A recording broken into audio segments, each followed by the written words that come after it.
What's up, everybody? It's Conger Live. We're back again with another TMNT Mutant Madness video. Thank you guys so much for your patience with this.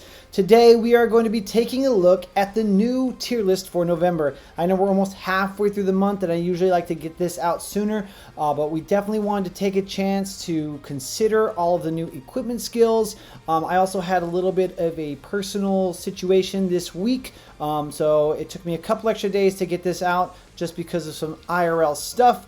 But with that, if you're new to the channel, consider ninja kicking that subscribe button for more TMNT Mutant Madness content. Don't forget to like the video and leave a comment with your thoughts down below. And let's get into it.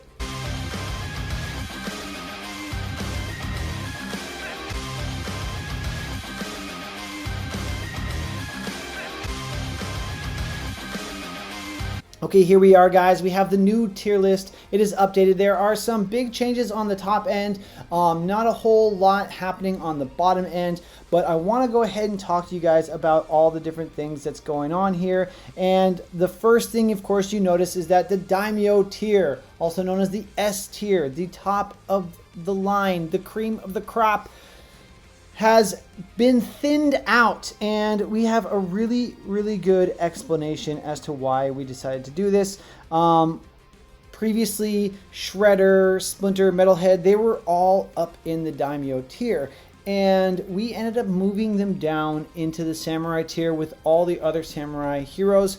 I think one hero moved out of Samurai. That was Mona Lisa, because outside of the special event, we don't see a lot of use with her, especially in the top tier teams. Now, as an early player, Mona Lisa is still amazing, but she doesn't quite do as well as a couple of the really powerful supports, so she went back down into the ninja tier. So the reason why April and Attila are the cream of the crop, and the best way to put it, thank you, Fizzy or Thunder from Exquisite, for articulating this so well in our discussions.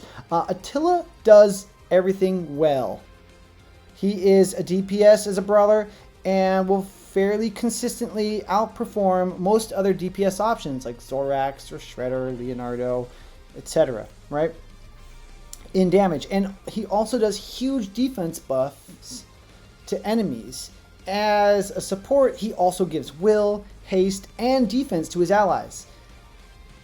Add to those, he is also able to tank a decent amount of damage due to the defense he provides for himself, and being a little tankier than general. So as a brawler and a support, he is amazing. He is well-rounded and a notch above everybody else, and that is why he still is in the Daimyo tier. And the same thing goes for April with her support skills, what she gives to the team, what she provides, and especially with her new equipment skill, just stripping that defense, she continues to hold the spot as the best support in the game, and very much a needed hero on your 5-man squad. So these two, if you have them in your squad, and then the rest you fill with the samurais if you can.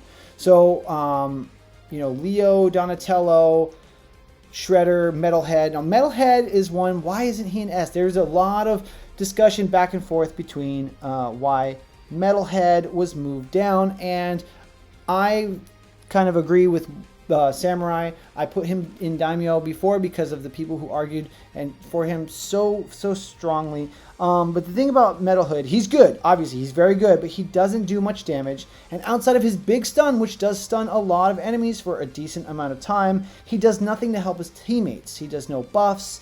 He doesn't do a ton of protection, shredding, or anything like that. So he's definitely good, but he is a cut below April and Attila, which is why we moved him back down. And Shredder versus Attila, pound for pound, Attila just does more damage and he has more utility. Now, Shredder is still an amazing damage dealer, which is why he is still one of the best in the game.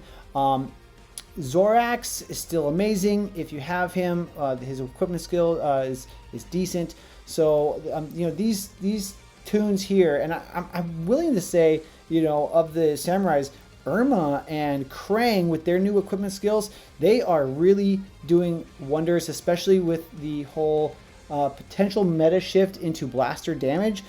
These two heroes are doing great things. Their equipment skills just make them stronger, which is great for what they do. So they're holding their spots in Samurai. Now, some people are saying, well, why wasn't Fugitoid put into Samurai class? So let's talk about some of these ninjas here. Fugitoid specifically.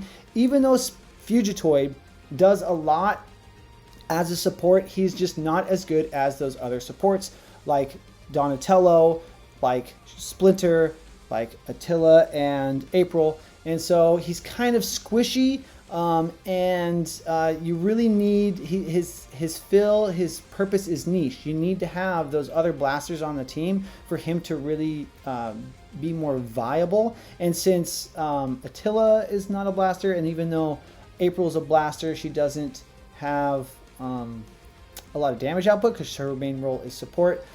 Yes, Attila works great with Krang and Irma.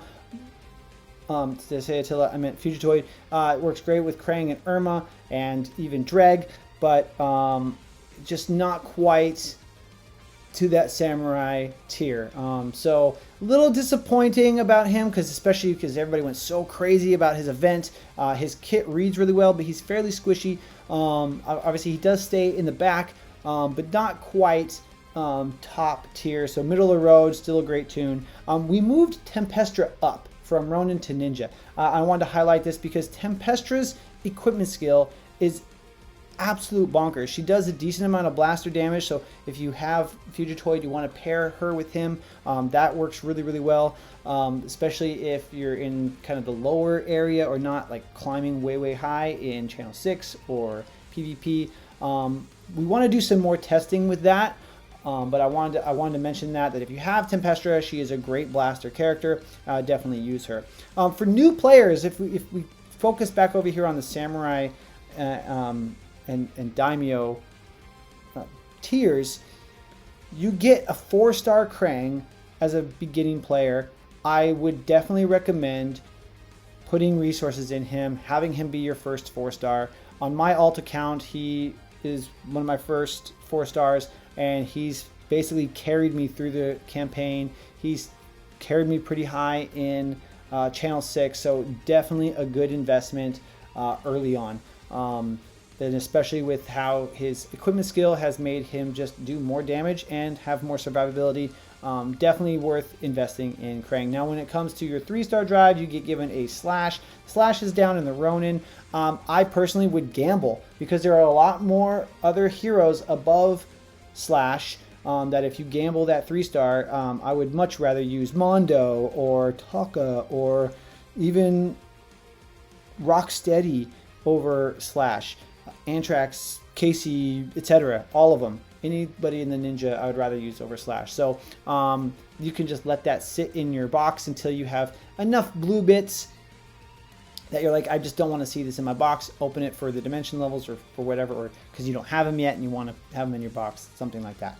All right, so that's about it with the changes. I want to see more people give me feedback on Dirk if you have Dirk. I also want to hear some feedback about Rock and Raph. I've been hearing people have been using him. I've been seeing him sometimes, but when I fight against him and when my clanmates have talked about it, he doesn't seem to survive very long. So he's not scary, so to speak. So we've left him in the Ronin tier, but it would be nice to see him move up.